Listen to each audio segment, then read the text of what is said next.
Imagine a time when stories were not written but spoken. In this time lived a sage named Vyasa, overflowing with a tale so grand, so intricate it could change the world. This was the epic Mahabharata, a story of families, war, and destiny. But Vyasa needed help to bring his vision to life. He needed a scribe, one who could keep pace with his torrent of words, someone with the wisdom to understand the story's depth. Enter Ganesha, the elephant-headed god, known for his intelligence and unwavering focus. Ganesha agreed to be Vyasa's scribe, but with a condition. The dictation would be continuous, without a single pause. Vyasa, in turn, laid down his own condition. Ganesha must fully comprehend each verse before writing it down. This unique pact set the stage for a remarkable collaboration, a divine dance between words and wisdom. It was a partnership that would etch the Mahabharata into the very soul of India, its characters and stories resonating through generations. The writing process was a marathon, a test of endurance for both Vyasa and Ganesha. Imagine the scene. Vyasa, eyes closed, immersed in the world of his epic, pouring out verses like an unstoppable river. Ganesha, his sturdy hand moving furiously, capturing each word with precision. The air crackled with the energy of creation, the very atmosphere humming with the power of the narrative. Days turned into nights and nights into days, but the flow of the epic continued unabated. The challenge was not just in the volume of the text, but also in its complexity. The Mahabharata is not just a story, it is a vast tapestry of philosophy, morality, and spirituality. Vyasa wove intricate layers of meaning into his verses, demanding intense concentration from Ganesha. The elephant god, with his formidable intellect, rose to the challenge, dissecting each verse, absorbing its essence before committing it to writing. This rigorous process ensured the accuracy and depth of the Mahabharata, making it a timeless treasure trove of wisdom. While Ganesha wrote without pause, Vyasa, despite his superhuman abilities, needed occasional moments of rest. His mind, though sharp, required brief respites to delve deeper into the complexities of the narrative. But how could he pause without breaking the flow, without violating the pact? Here, Vyasa's cleverness came into play. He began to compose verses that were incredibly intricate and layered, demanding Ganesha's complete attention to decipher. These complex verses acted as subtle pauses for Vyasa. While Ganesha meticulously unraveled their meaning, Vyasa could take a moment to gather his thoughts, to delve deeper into the next phase of the story. It was a delicate balancing act, a testament to Vyasa's genius. He used the very fabric of his narrative, the very words he was composing, to create breathing spaces for himself.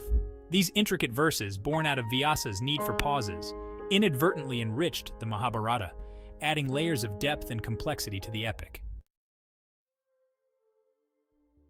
The collaboration between Vyasa and Ganesha was more than just a writer and his scribe.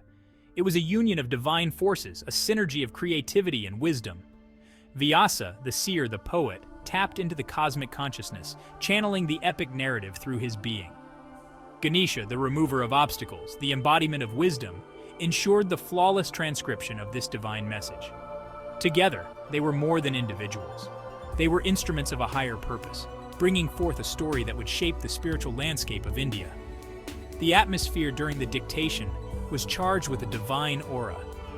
Imagine the resonance of Vyasa's voice, vibrating with the power of ancient truth, as he unveiled the lives and destinies of gods and mortals. Picture Ganesha, his brow furrowed in concentration, his hand moving with the grace of a dancer, etching the epic onto palm leaves. The very air around them thrummed with the weight of history being made, of a timeless narrative taking concrete form. Ganesha faced a unique challenge, to fully grasp the meaning of each verse before writing it down. This was no easy feat. The Mahabharata was not a simple tale, but a complex web of interconnected stories, philosophical discourses, and moral dilemmas. Ganesha had to delve into the heart of each verse, unravel its layers, and discern its place in the grand scheme of the epic. He had to be more than a scribe. He had to be an interpreter, a philosopher, a seer in his own right. Imagine Ganesha pausing, his brow furrowed, as he grappled with a particularly complex verse. Vyasa, patiently observing, would offer subtle hints, nudging Ganesha towards deeper understanding. This was not just dictation, it was a dialogue, a shared journey of discovery. Ganesha, through his questions and insights, helped shape the very telling of the Mahabharata. His involvement went beyond mere transcription. He became an active participant in the creative process, enriching the narrative with his wisdom. Vyasa's clever tactic of composing complex verses served a dual purpose. Not only did it allow him to take much-needed pauses, but it also enhanced the richness of the Mahabharata. These intricate verses, requiring careful unraveling, added layers of meaning and depth to the epic. They became puzzles for readers to solve, inviting them to delve deeper into the philosophical and spiritual dimensions of the story. They transformed the Mahabharata from a simple narrative into a treasure trove of wisdom, a text that could be studied and contemplated for generations. Imagine a reader encountering one of these complex verses. They pause, reread the lines, and ponder their meaning. They consult commentaries, discuss with fellow scholars, and gradually, the layers begin to unravel. What initially seemed like an obstacle becomes an opportunity, a gateway to deeper understanding. Vyasa, through his clever tactic, ensured that the Mahabharata would be a text that continuously challenged and rewarded its readers, a story that would never cease to amaze and enlighten. The Mahabharata is renowned for its intricate passages, verses laden with multiple layers of meaning.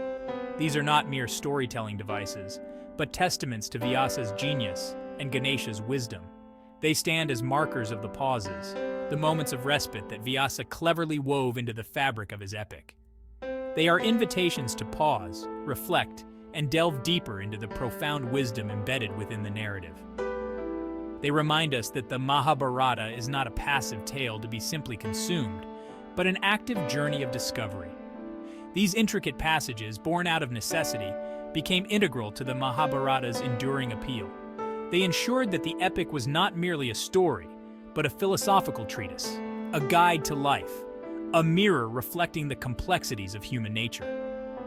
They turned the act of reading into an act of contemplation, urging readers to engage with the text, to question, to analyze, to discover their own truths within its vast expanse.